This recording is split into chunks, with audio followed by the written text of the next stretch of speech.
नमस्कार दोस्तों, स्वागत है आप सभी का आपके अपने यूट्यूब चैनल शोभित क्लासेज में। इस वीडियो में लोग पढ़ेंगे एक समान वैद्युत क्षेत्र में रखे वैद्युत द्विध्रुव पर कार्यरत बल युग्म का आघूर्ण। ठीक है, इसके लिए पिछले लेक्चर में हम लोगों ने पढ़ लिया था वैद्युत क्षेत्र की निरक्षीय स्थिति में उत्पन्न वैद्युत क्षेत्र की तीव्रता। ठीक है, ये हमने पिछले लेक्चर में पढ़ लिया था। अगर आप लोगों ने वीडियो नहीं देखा, आप चैनल पर जाकर वीडियो देख सकते हैं, आपको आसानी से समझ में आ जाएगा। ठीक है, तो चलिए शुरू करते हैं। सबसे पहले देखिए हमसे क्या कहा गया है, एक समान वैद्युत क्षेत्र में रखे वैद्युत द्विध्रुव पर कार्यरत बल। ठीक है, यानी कि एक समान हमारा वैद्युत क्षेत्र होगा। जैसे हम मान लेते हैं ये हमारा एक समान वैद्युत क्षेत्र कैसे दिखाया जाता है, समांतर रेखाओं द्वारा। तो हमने मान लिया हमारा एक समान वैद्युत क्षेत्र है। जैसा आप लोग देख सकते हैं, इसकी वैद्युत क्षेत्र की दिशा किधर है, इस साइड। इसमें एक वैद्युत द्विध्रुव है जो थीटा कोण पर रखा जाता है। कितने कोण पर, थीटा कोण पर। तो हमने माना है हमारा वैद्युत द्विध्रुव है। ठीक है, अब वैद्युत द्विध्रुव में क्या होते हैं, दो समान परिमाण के एवं विपरीत प्रकृति के आवेश होते हैं। तो हमने मान लिया इधर हमारा जो आवेश है, एक तरफ प्लस है एक तरफ माइनस है। तो यहाँ पर हमने मान लिया बिंदु ए है, यहाँ पर बिंदु बी है, और यहाँ पर आवेश हमारा है प्लस क्यू, और यहाँ पर है माइनस क्या, क्यू। दोनों के बीच की दूरी हम मानते हैं अत्यंत सूक्ष्म 2l, और कोण कितना बना रहा है यहाँ से, थीटा को। हर जगह से कितना कोण बना रहा है, थीटा को। ठीक है, यहाँ भी अगर हम खींचेंगे डॉट डॉट लाइन तो कितना बना रहा होगा, थीटा को, क्योंकि ये हमें जो विद्युत क्षेत्र हमारा है उसे थीटा कोण पर रखा गया है। ठीक, हर जगह संगत कोण है तो बराबर होंगे। अब देखिए हमें निकालना है इसमें जो इस पर बल युग्म का आघूर्ण कार्य करेगा। इसमें दो बल युग्म का मतलब होता है दो बल, बल युग्म का मतलब होता है दो बल कार्य करेंगे। जो ये विद्युत क्षेत्र में रखा है इसके कारण एक बल लगेगा इस तरफ और दूसरा लगेगा इस तरफ। एक बल हमारा इस तरफ कार्य करेगा, दूसरा इस तरफ कार्य करेगा, और वो चाहेगा कि जो हमारा वैद्युत द्विध्रुव थीटा कोण पर है वो वैद्युत क्षेत्र के समांतर में आ जाए। जैसे वैद्युत क्षेत्र ऐसे हमारा रखा है, कैसे चाहता है, ऐसे आ जाए इसकी दिशा में। ठीक है, इसके लिए एक बल इधर लगेगा, दूसरा इधर लगेगा। ठीक है, दो बराबर बल कार्य करेंगे एवं विपरीत दिशा में कार्य करेंगे। ठीक है, और ये चाहेंगे कि ये समांतर में आ जाए। तो इस प्रकार का जो बल लगता है उसे कहा जाता है प्रत्यानयन बल। ठीक है, अब देखिए हमने वैद्युत द्विध्रुव आघूर्ण पढ़ा था। वैद्युत द्विध्रुव आघूर्ण क्या होता था, वैद्युत द्विध्रुव आघूर्ण में देखिए हम मान लेते थे अगर यहाँ माइनस क्यू आवेश है, यहाँ प्लस क्यू आवेश है, और बीच की दूरी है 2l, तो वैद्युत द्विध्रुव आघूर्ण हमारा आ जाता था P बराबर, उसमें से एक आवेश ले लो और दोनों के बीच की दूरी ले लो। तो इसे कहा जाता था वैद्युत द्विध्रुव आघूर्ण। अब यहाँ बल युग्म का आघूर्ण निकालना है, यानी कि इसमें दो बल लग रहे हैं। तो बल युग्म के आघूर्ण को लिखा जाता है टाउ, और इसमें से एक बल ले लेंगे और दोनों के बीच की ले लेंगे लंबवत दूरी। गुणे क्या ले लेंगे, लंबवत दूरी। बस इतना हमें करना है, यही हमारा निकला जाएगा बल युग्म का आघूर्ण, जिसे लिखा जाता है टाउ से। ठीक है, तो हम पहले दोनों बल निकाल लें, उसका लंबवत दूरी निकाल लें, इस प्रकार हमारा टाउ निकल आएगा। इतना आसान है। ठीक है, चलिए देखते हैं। सबसे पहले इसमें थोड़ा लिखना चाहे तो लिख भी सकते हैं। और देखिए हमने जो लंबवत दूरी ए बी की है, ये बल देखिए यहाँ पर कौन सा लगेगा, ई बराबर देखिए होता है एफ बटे क्यू। तो यहाँ वैद्युत बल अगर एफ निकाला जाए तो कितना आ जाएगा, ई इंटू आ जाएगा। तो इधर जो बल कार्य करेगा क्यू इंटू इस दिशा में कार्य करेगा, और इधर जो बल कार्य करेगा वो इस दिशा में कार्य करेगा, क्यू इंटू ई। तो दोनों की दिशाएँ क्या होंगी, विपरीत दिशा में होंगी। ठीक है, इसी बल के कारण इससे समांतर मिलाने का प्रयास करता है। अब मान लेते हैं, माना लिख लेते हैं इसमें थोड़ा, माना एक वैद्युत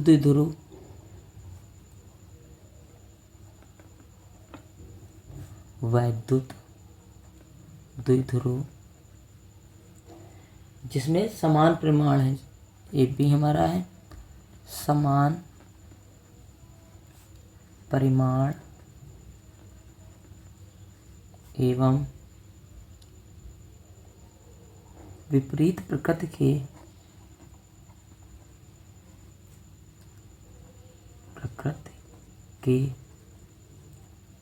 दो आवेशों से मिलकर बना है। कि दो आवेशों, कौन से आवेश हैं, एक है माइनस क्यू, दूसरा है प्लस क्यू से मिलकर बना है, जिनके बीच की दूरी की दूरी कितनी है, 2l है। कहाँ पर, ये देखिए इनके बीच की दूरी कितनी है, 2l है। आप देख सकते हैं 2l दूरी, ठीक है। उसके बाद देखिए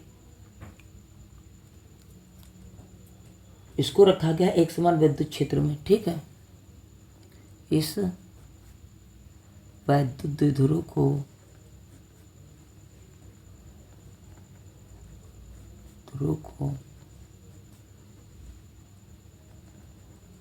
वैद्युत क्षेत्र से थीटा कोण पर रखा गया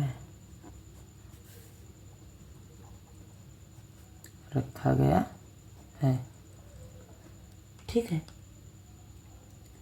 इस प्रकार बल आघूर्ण जो क्षेत्र के साथ थीटा कोण बनाएगा,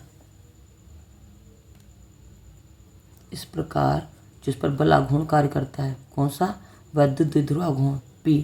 इस प्रकार वैद्युत द्विध्रुव आघूर्ण P वैद्युत क्षेत्र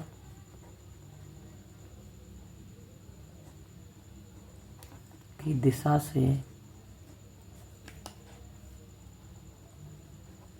थीटा कोण बनाता है, ये सब चित्र से हम लिख सकते हैं, इसमें कोई भी प्रॉब्लम लिखने में नहीं होनी है। इसे याद नहीं करना, याद हमें करना है चित्र, ठीक है।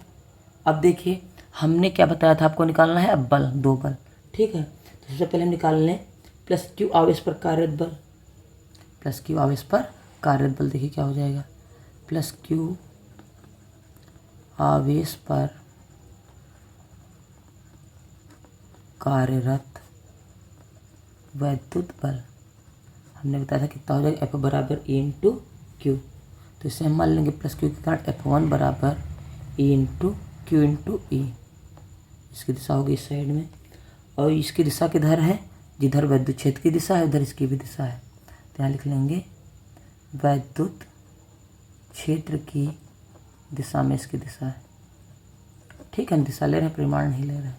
अब क्या लिख दें, माइनस क्यू आवेश के कारण, माइनस क्यू आवेश पर कार्यरत वैद्युत बल, ये क्या हो जाएगा हमारा F2। ये किसके बराबर हो जाएगा, Q इंटू ई के भी बराबर होगा, लेकिन इसकी दिशा क्या होगी, विपरीत। वही हम लिख लें वैद्युत क्षेत्र की विपरीत दिशा में, ठीक है। तो 2 बल कार्य कर रहे हैं, एक F1 F2, दोनों की दिशा क्या है, विपरीत है, ठीक है। जो कि प्रयास कर रहे हैं कि इसको विद्युत क्षेत्र के समांतर ले आए, ठीक है। यहाँ पर हम नीचे लिख भी सकते हैं, बल F1 व F2 परिमाण में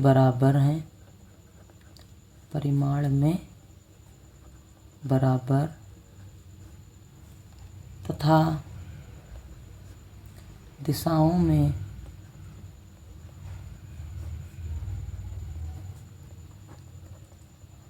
विपरीत हैं, ठीक है। ये बलयुग्म का निर्माण करेंगे बल, ठीक है। ये क्या करते हैं, एक बलयुग्म का निर्माण, ये बल युग्म का निर्माण करते हैं,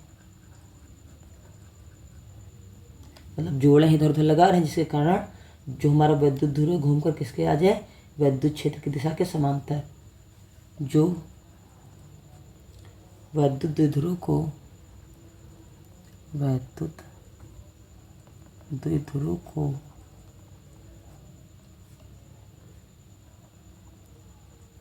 वैद्युत क्षेत्र की दिशा में संरेखित करने का प्रयास करता है, संरेखित करने का प्रयास करता है, ठीक है।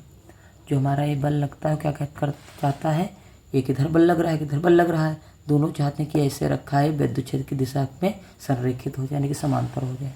ठीक, इतनी बात आपको समझ में आ गई होगी। अब विद्युत द्विध्रुव पर जो बल युग्म कार्य करता है उसको लिख लें हम।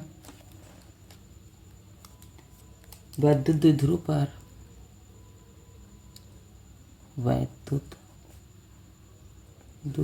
पर कार्यरत बल युग्म का आघूर्ण, इसे लिखा जाता है टाउ से। ये किसके बराबर होता है, हमने बताया था एक बल के परिमाण के, तो हम लिख देंगे यहाँ पर किसी एक बल का परिमाण तथा उनके बीच की लंबवत दूरी गुणे क्या हो जाएगा, बलों के बीच की लंबवत दूरी। ठीक, इतना हमारा आ जाएगा। अब अगर लिखना चाहें तो कैसे लिखेंगे, टाउ बराबर एक बल हम ले लेंगे F और दोनों के बीच की लंबवत दूरी, अब देखिए कैसे निकालेंगे। अब यहाँ पर चित्र में आ जाइए, देखिए लंबवत दूरी अगर हम इससे इस पर लंब एक डाल दें, इस रेखा पर हमने जो डॉट डॉट मानी है एक लंब डाल देते हो कि AC, तो लंब रेखा यानी कि यहाँ पर लंब पड़ रहा है, तो लंबवत रेखा यहाँ पर कौन सी है, AC। तो यहाँ पर क्या लिख देंगे, टाउ बराबर F गुणे AC। ठीक है, और F का मान हमें पता है क्या होता है, QE, और AC का मान हमें निकालना पड़ेगा। चलिए AC का मान हम निकाल लेते हैं यहाँ से। अब देखिए हमारा त्रिभुज बन गया, त्रिभुज ABC, तो आप लिख लें त्रिभुज ABC में। ठीक, हमें निकालना क्या है, हमें निकालना है AC। देखिए ये 90 का कोण है, तो इस त्रिभुज में सामने वाली भुजा AB कर्ण हो गई और थीटा कोण नीचे बनना, तो BC हो गई आधार। हमें निकालना है लंब और कर्ण दिया है 2L, तो इसमें हम लगाएंगे साइन थीटा। साइन थीटा बराबर होता है लंब बटे कर्ण, तो साइन थीटा बराबर, यहाँ पर लंब हमारी भुजा है AC और कर्ण है हम 2L। देखिए AC लंब है यहाँ पर और कर्ण कितना है 2L, और जब AC निकालेंगे यहाँ से तो AC बराबर हो जाएगा 2L साइन थीटा। ठीक है, AC बराबर कितना आ जाएगा 2L साइन थीटा। तो यहाँ पर AC का हम मान रख देंगे, तो AC का मान कितना रख दें, 2L sine theta. 2L sine theta, I होगा आपको इतना समझ में आ गया होगा। तो टाउ बराबर देखिए यहाँ से कितना आ जाएगा, 2 हमने आगे रख दिया, फिर Q लिख लिया, फिर L लिख लिया, उसके बाद E साइन थीटा हमने लिख लिया। तो टाउ का मान कितना आ गया, 2QL E साइन थीटा। इतनी बात आपको समझ में आ गई होगी। अब देखिए हमें पता है विद्युत द्विध्रुव आघूर्ण क्या होता है, क्योंकि हमने पढ़ रखा है P बराबर होता है 2QL, जिसे कहा जाता है विद्युत द्विध्रुव आघूर्ण। ठीक है, तो इसका मान हम रख देंगे। तो यहाँ पर टाउ बराबर हमारे पास आ जाएगा, टाउ बराबर P और बच्चा E इंटू साइन थीटा। ये हमारा आ जाता है बल युग्म का आघूर्ण, और मात्रक इसका क्या हो जाएगा, मात्रक निकालेंगे हो जाएगा न्यूटन इंटू मीटर। ये हमारा आ गया टाउ बराबर, मात्रक क्या हो जाएगा, न्यूटन इंटू मीटर। अभी न्यूटन इंटू मीटर आया कैसे, देखिए टाउ बराबर होता है किसी एक बल का परिमाण, तो बल का मात्रक हो गया न्यूटन और उनके बीच की दूरी का मात्रक होता है मीटर। तो टाउ बराबर कितना आ जाएगा, न्यूटन इंटू मीटर। अगर आप यहाँ से निकालेंगे तब भी न्यूटन इंटू मीटर ही आएगा। बल गुणे दूरी था, या तो बल का मात्रक न्यूटन हो गया और दूरी का मात्रक हो गया मीटर। तो टाउ बराबर आ गया PE साइन थीटा, मात्रक हो गया न्यूटन इंटू मीटर। अब अगर इसको सदिश रूप में लिखना चाहें, सदिश रूप में तो कैसे लिखेंगे, तब ऐसे लिख दिया जाएगा, टाउ बराबर इस पर वेक्टर लगा देंगे और P पर वेक्टर और क्रॉस E पर वेक्टर। ठीक है, ये सदिश रूप में लिखा है। जब ये क्रॉस हट जाएगा इधर तो साइन थीटा लग जाएगा, जब ये क्रॉस हटाएंगे तो इधर साइन थीटा लग जाएगा। ठीक है, तो इस प्रकार हमारा जो आ जाता है बल युग्म का आघूर्ण कितना आ जाता है, टाउ बराबर P साइन थीटा, सदिश रूप में आता है टाउ गुणे P क्रॉस E। ठीक है, चलिए अब आगे देखते हैं।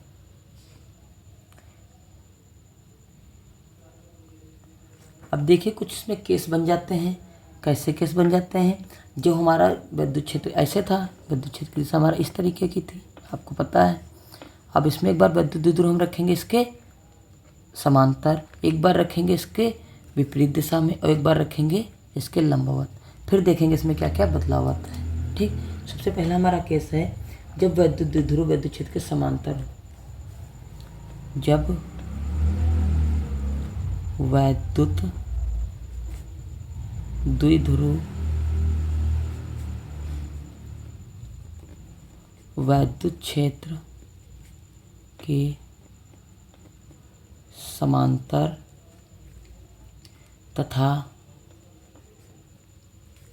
क्षेत्र की दिशा में ही रखा हो, क्षेत्र की दिशा में रखा हो, यानी कि जिस पर द्विध्रुवाघूर्ण लगता है वैद्युत द्विध्रुवाघूर्ण उसकी और वैद्युत क्षेत्र की दिशा एक हो, यानी कि P तथा E एक ही दिशा में हो, एक ही दिशा में हो। अब देखिए P क्या है, वैद्युत द्विध्रुव आघूर्ण जो लग रहा होता है वैद्युत द्विध्रुव पर, और E क्या है, ये वैद्युत क्षेत्र की दिशा, यानी कि ऐसे रखा होगा हमारा, ठीक है। और यहाँ पर हमारा लग रहा होगा P, समझ रहे हैं। यहाँ पर बिंदु था A, यहाँ पर बिंदु था B, यहाँ पर आवेश रखा था माइनस Q, यहाँ रखा है प्लस Q, ठीक। तो इसमें जो हमारा वैद्युत द्विध्रुव आघूर्ण है और P की दिशा E की दिशा क्या है, दोनों की समान है। तो हमने पढ़ रखा है टाउ बराबर होता है PE साइन थीटा, कितना होता है P साइन थीटा। अब देखिए जो हमारा वैद्युत द्विध्रुव है और वैद्युत क्षेत्र की दिशा थीटा कितना है, यहाँ पर 0, दिशा में थीटा कितना हो जाएगा 0, तो हम मान रख देंगे टाउ बराबर PE साइन 0, और साइन 0 का मान कितना होता है हमें पता है, साइन 0 बराबर होता है 0, तो टाउ बराबर यहाँ कितना आ जाएगा 0, ठीक। तो इस स्थिति में वैद्युत द्विध्रुव पर कोई भी बलयुग्माघूर्ण कार्य नहीं करेगा, ठीक है। लिखना चाहें पर लिख भी सकते हैं। इस स्थिति में वैद्युत द्विध्रुव पर कोई बलयुग्म कार्य नहीं करेगा, कार्य नहीं करेगा, क्योंकि टाउ बराबर आ गया है 0, और कार्य भी क्या पहले से समांतर हो गई है, तो उनको कार्य करना ही नहीं पड़ेगा, बल लगाना ही की कोई ज़रूरत ही नहीं। अब देखिए केस 2 हमारा जो बन जाता है, केस 2। अब केस 2 क्या कह रहा है, जैसे हमारा ये वैद्युत हमने बताया था ये वैद्युत क्षेत्र हमारा है, और अब वैद्युत द्विध्रुव ऐसे उठाकर पूरा ऐसे घुमा कर रख दिया जाए इस साइड में, यानी कि इसकी दिशा ए जो बिंदु है पूरा पलट करके धरा जाए इस साइड में, यानी कि ऐसे हो जाए, इधर आ जाए बिंदु ए, इधर आ जाए बिंदु बी, इधर हो जाए प्लस Q आवेश, इधर हो जाए माइनस का Q आवेश, और ये वेक्टर P की दिशा है, ये हमारी E की दिशा है, और ये P की दिशा, दोनों की दिशा क्या हो जाए विपरीत दिशा में हो जाए, ठीक है। दोनों की दिशा क्या हो जाएगी, अब बदल जाएगी। तो यहाँ पर क्या हो जाएगा, जब वैद्युत द्विध्रुव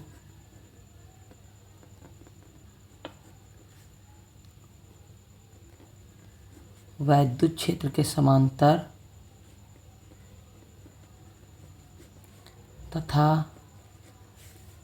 क्षेत्र की विपरीत दिशा में है, किसमें है, विपरीत दिशा में है, क्योंकि पूरा देखिए इधर आ गया है, इधर आ गया है प्लस, इधर हो गया है माइनस, तो अब E की और P की दिशा क्या हो जाएगी, चेंज हो जाएगी, ठीक है।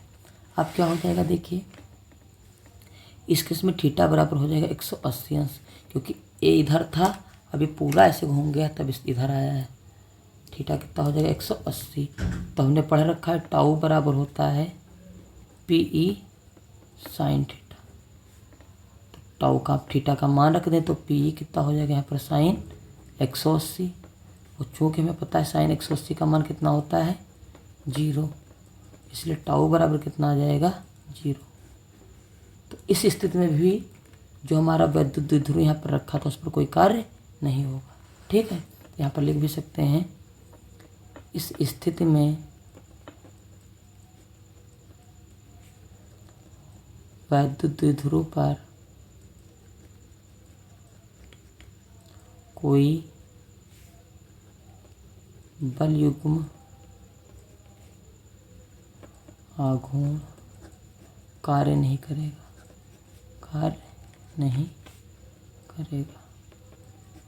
अब केस आ जाता है 3, केस 3। अब देखिए क्या जाता है,